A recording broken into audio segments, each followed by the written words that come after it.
Hi నమస్తే కార్మిక కర్షక భారతి వ్యూవర్స్ అందరికీ నమస్కారాలు. నేను ఒక మంచి వీడియో తీసుకొచ్చేసా.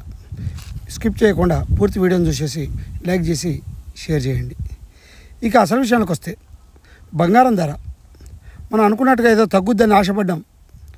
అమెరికాలో ప్రభుత్వం మారగానే ట్రంప్ అధికారంలోకి రాగానే ఈ యొక్క బంగారం ధర బాగా తగ్గిపోద్దని ఆశపడ్డేటువంటి మన భారతదేశంలో ప్రధానంగా తెలుగు రాష్ట్రాల్లో బంగారం అంటే చాలా ఇష్టపడేటువంటి వాళ్ళు ఎక్కువ మంది.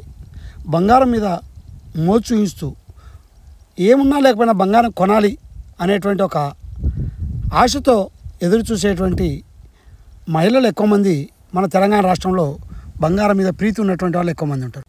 శుభకార్యాలు సుమారు ఇంకా 2 నెలలు ఉన్నాయి. ఈ 2 నెలలనే బంగారం రేటు తగ్గుద్దని ఆశపడినటువంటి మనందరం ట్రంప్ తీసుకున్న నిర్ణయాలకి, ఇతర దేశాల మీద వేసేటువంటి సుంకాలకి మళ్ళీ ఆయా దేశాలు కసితో మళ్ళీ సుంకాలు పెంచడం, ఈ పేరుతో ఈ బంగారం యొక్క రేటు బాగా పెరిగిపోవటం, బంగారం సామాన్యులకు అందుబాటులో లేకుండా రేట్లు పెరిగిపోతున్నటువంటి పరిస్థితి మనం చూస్తున్నాం. గత 10 రోజుల క్రితం బంగారం రేటు ఇక తగ్గిపోతున్నది, 50,000కు వస్తుంది అనేటువంటి ఆశపడినటువంటి పరిస్థితి. అంటే ఎదురు చూసాం. ఒకరోజు 1,000 రూపాయలు, మరొక రోజు 1,500, మళ్ళీ 1,000 రూపాయలు, ఇట్లా సుమారుగా ఒక 4-5 వేల రూపాయలు బంగారం ఒక వారం రోజుల్లో తగ్గడం. చాలామంది ఇక బంగారం రేటు పూర్తిగా పడిపోయింది, 50,000కు వస్తుంది అనేటువంటి ఎదురు చూసి బంగారం కొందామని ఆగిపోయినటువంటి ఈ బంగారు ప్రియులందరికీ, ఈ తెలుగు రాష్ట్రాల్లో ఉన్నటువంటి ఆశాజీవులందరికీ కూడా చుక్కలు చూపిస్తున్నటువంటి పరిస్థితి. బంగారం షాప్కి వెళ్ళగానే 7 గొండలు ఎక్కినటువంటి ఈ బంగారం ధరలను చూసి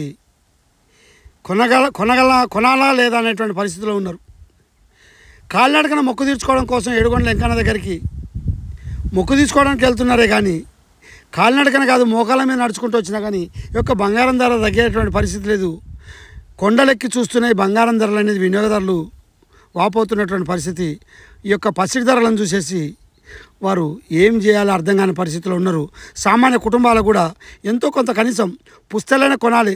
పుస్తకం కొనాలన్నా ఒక 1/2 తులం 30 తులం కొనకపోతే తప్పదు.